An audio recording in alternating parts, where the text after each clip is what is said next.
What's going on, family? It's your boy ASAP the Thriller here, back at it again with another video. I just wanted to come on today and talk about our trip to Rwanda, right?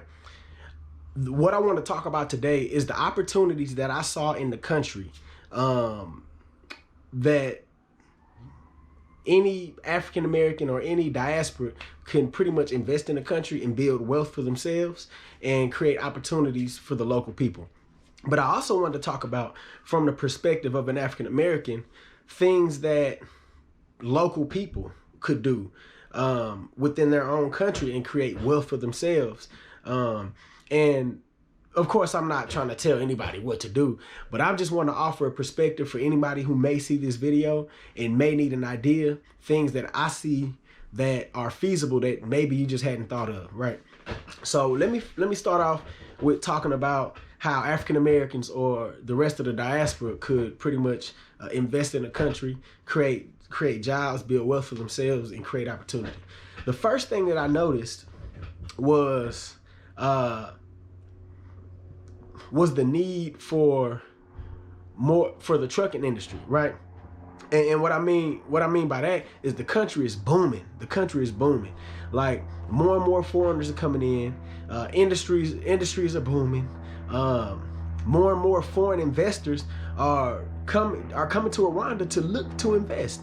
There's houses being built. More and more infrastructure is being built. So naturally, that will create a need for the transportation industry, the transportation of goods. Right, transportation of goods. It will create more of a demand for ways to transport goods from one place to another. And I also noticed that when I was in Rwanda, I saw a lot of trucks that had Tanzanian license plates. Right, so goods are being transported from Tanzania to Rwanda, and from Rwanda back to Tanzania. Right, so I'm not sure about how to do business in the trucking industry there, but I do know that there's a need there. So if you are interested in the trucking industry, I would recommend looking into Rwanda if you plan on relocating, or if you are interested at all in Rwanda, right? And then the other thing that I forgot to mention, Rwanda is extremely easy for foreigners coming in to do business, right? They make it really, really easy to start a new business in Rwanda. You can actually even get citizenship in that country if you come on a business visa and you're actually doing business in the country. So they make it really, really easy for diasporans. Well, I wouldn't just say diasporans, I would say anybody. It's for everybody, actually.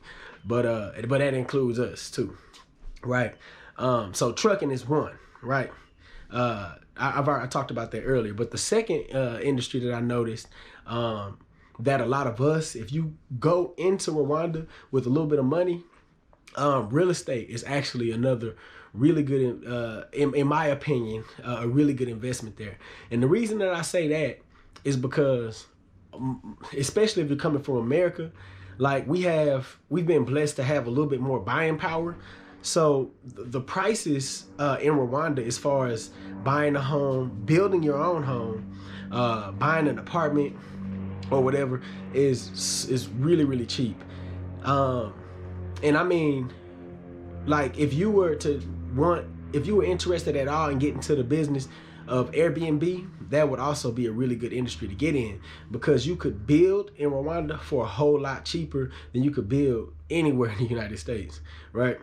So you could build your own property, and you could actually cater your property to Airbnb and out, in order to Airbnb out to different foreigners coming into the country, right? And I noticed that a lot of foreigners were actually getting into that business because they know what a lot of us foreigners are used to paying in other countries, in our own home country. So I noticed that they tried to match the market based on where we come from with their prices there. Even though I know the return, the rate of return on what they're getting on their investment is really, really high. Because the wages there can be paid so minimally. Like, the cost of construction is really, really low, but then they turn around and they match the market rate of pretty much globally, internationally, like whatever you would be paying for any other tourist location in any other country, they pretty much match that rate. They try to match it. It's not always exactly the same depending on where you go, but it's pretty close. They try to match it, even though the cost is really low, right? So let me move on. Now listen, somebody is gonna hear this video and come up with, and literally take my words and go do it, right? This is a great idea, and I don't know why. I mean, maybe somebody's already done it, I don't know, but this is a great idea. The coffee industry and the tea industry in Rwanda. The coffee there is so good. Like, it's by far some of the best coffee I've ever had in my life, personally. The coffee is amazing. And it's not that hard to go straight to the source in Rwanda, right? So the source is in Rwanda, and it's really easy to find the source, right? So if, say you lived in America and you didn't even want to move to Rwanda, right? You just wanted to find a good business idea, a good investment idea, and you wanted to connect to the continent, right? I would recommend going to Rwanda first, tasting the coffee for yourself, tasting the tea for yourself, and set up some type of a pipeline to where you could probably import some of the tea and the coffee from Rwanda and selling it over here, because it'll be much cheaper. Now, the agricultural business is pretty big in Rwanda. So you can find whatever source you want to find. Go to whoever it is that you want to, okay, these prices are too high, let me find somebody else, right? Tea is everywhere, right? So you can pretty much go into that country, set you up a deal with one of the local farmers there. Preferably, I would recommend a Rwandese person, not a foreigner, but do what you want. I would recommend building wealth and building a connection with one of the Rwandese people there.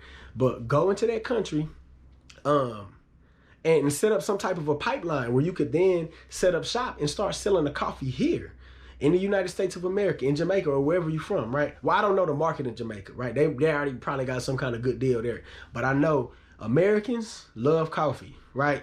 The coffee in Rwanda is great, right? In my opinion, it tastes better than Starbucks coffee. Now, I know it's a really good idea. It's a multi-million-dollar idea, but I already got a lot of stuff going, so I'm not going to do it myself. But who knows, in 10 years, if nobody else has already done it, I may choose to take that one on myself. So the coffee and the tea there in Rwanda is great. I recommend setting up some type of a pipeline where you could import that coffee, set up a consistent relationship with a Rwandese person, and continue to import that coffee and sell it here in the United States of America, right? You could either open up a coffee shop or a tea shop where you're going straight to the source, no middleman, right? Or you could just wholesale the coffee or whatever. I don't know. But that's just an idea. If you don't do it, I'm going to do it, right? So, and I don't mind putting this on the internet, because hopefully one of my black people in the diaspora can catch on and think about doing this idea first. Or one of the Rwandese people, or any other black person, right?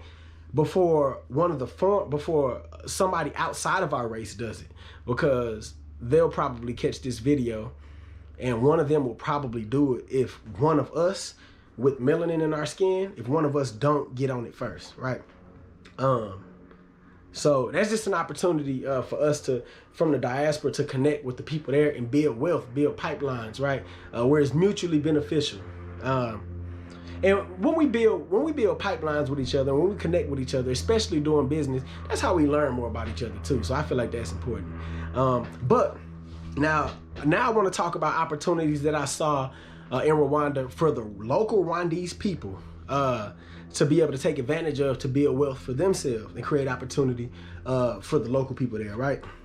And then another good investment, right? And a lot of the things that I'm saying, y'all, this is just a little disclaimer. A lot of the things that I'm saying, I'm speaking from the perspective of an African American, but I'm assuming that when you go to a place in order to invest, that you actually have a little bit of money set aside, right? Like, you wouldn't want to just move to a place completely broke, right? You would want to take your funds, and if you want to invest there, try to take your funds there. I wouldn't say go to any foreign country with a plan to try to build wealth without actually having it already, because that could be a recipe for disaster. But if that's your plan, power to you. I'm just telling you from my, in my perspective, I would recommend you already having a little bit of cash going into the country and investing in something, in whatever you want to do with the money that you brought into the country, right?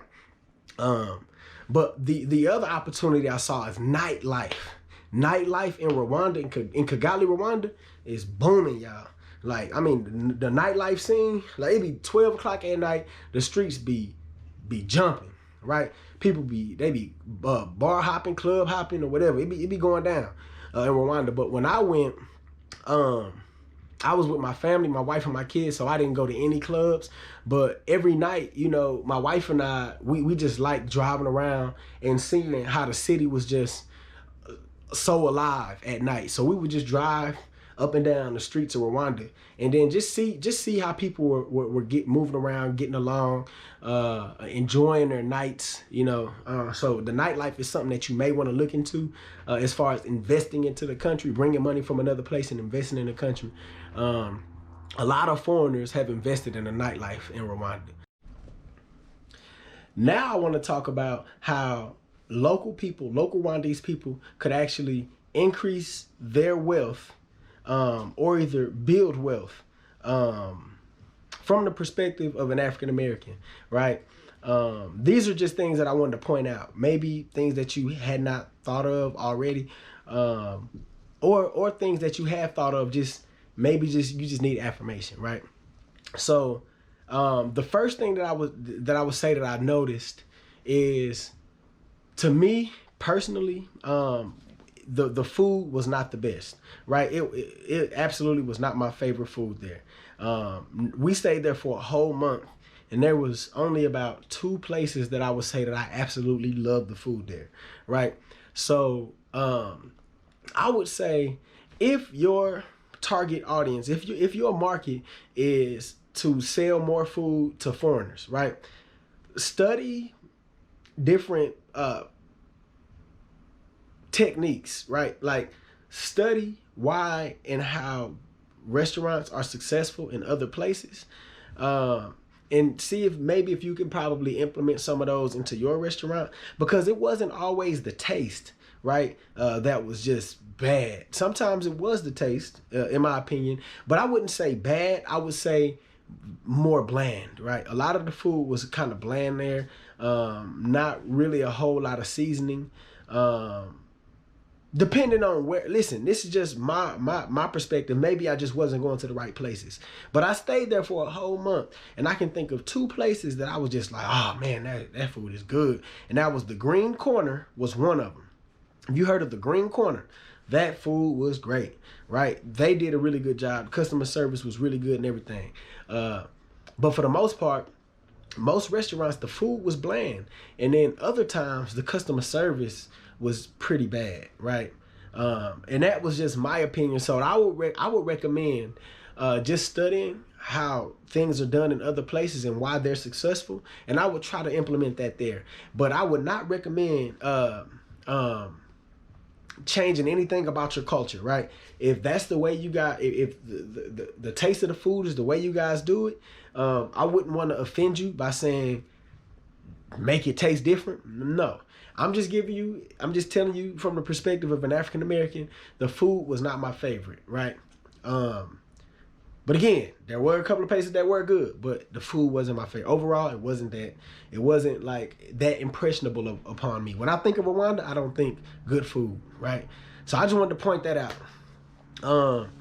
And then the other thing is the coffee and tea. I would look into the import industry. I would look into setting up some type of a pipeline where you could export, right, from Rwanda, your tea and your coffee, and maybe other produce. I don't know. But the tea and the coffee was great. So I would recommend probably setting up something like that where somebody else living abroad could purchase the coffee and the tea from you in bulk and sell it wherever they are. And then the other thing, y'all, the artwork in Rwanda was amazing, right? The artwork, some of the masks. Like I actually have a couple of masks that I got from Rwanda, y'all. So I'm not just talking. Like, I got a couple of masks that I got from there. I love that type of stuff. Look into exporting some of those, right? Set up a website. You can export it. You can sell them wholesale, or you can just set you up a website. Be patient. Put in the time and the work necessary to get your website popping, right? And if you don't have the funds for it, study group economics, guys. Like, look into something called group economics. Just Google what group economics means. You know, so you could just use your family members. You guys could put your money together. If you all believe in whatever type of artwork you're trying to sell, or whatever it is that you want to sell, African print dresses, because that's big here in the United States, right?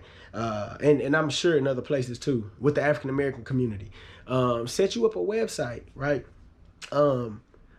Market to the African American community. Market to the diaspora abroad, right? Show your artwork, showcase your artwork, put it on the website so people can access it and purchase it from you, and you can just then ship it to them, right? So just look into that. Those were just a few opportunities that I saw. Those are things that I think should be feasible for us in the diaspora, but also feasible to you guys locally in Rwanda. But no matter what, the focus should be us building bridges between each other, right? Let's get over this hump where black people are always at the bottom and all the other races are on top of us, right? Let's build bridges with each other. Let's do business with each other. Let's learn more about each other, right? A lot of people in Africa got this perception of what African Americans are based on what they see on music videos and what they see on TV. But you got to understand, we don't control the media. We don't control our own narrative, unfortunately. But now, thanks to YouTube, we can now learn more about each other, because we're all not rappers. We are all not gangbangers. We all don't sell drugs, but that's what they market to you over there in Africa about us. But what they market to us in Africa, in America, and I'm sure in other places about you, is that you're all poor. You are all living in huts on top of trees, eating people. You know what I'm saying? Just doing all kind of other crazy stuff, y'all. So we don't know much about each other. So it's time for us to forget, to unlearn everything that we have learned from this white supremacist, non-black supremacist narrative that they give us, this fake media, and let's learn more about each other. Let's not be so quick to judge, right? Let's do business let's interact with each other. Let's try to learn more about each other. Whether you are indigenous to America, whether you are indigenous to Brazil, whether you an African American, a Jamaican, a Rwandese person, a Ghanaian, if you are black and you got melanin in your skin, we are all under the same plight all over the world, right? So let's not have this argument over, oh, I'm indigenous here, or such and such hate us, or let's just chill. Let's understand that we are all in the same situation, no matter what you claim to be, right? The rest of the world sees you as black. So let's build together. Let's use that as a catalyst, right? Let's use that as a catalyst to propel our race globally, right? To just improve, right? To put ourselves back at that at the climax of society, right? I'm just rambling right now, y'all, but I love y'all. Thanks for watching. Thanks for tuning in. Like this video, share this video, and subscribe to my channel if you like my content. Holla at your boy.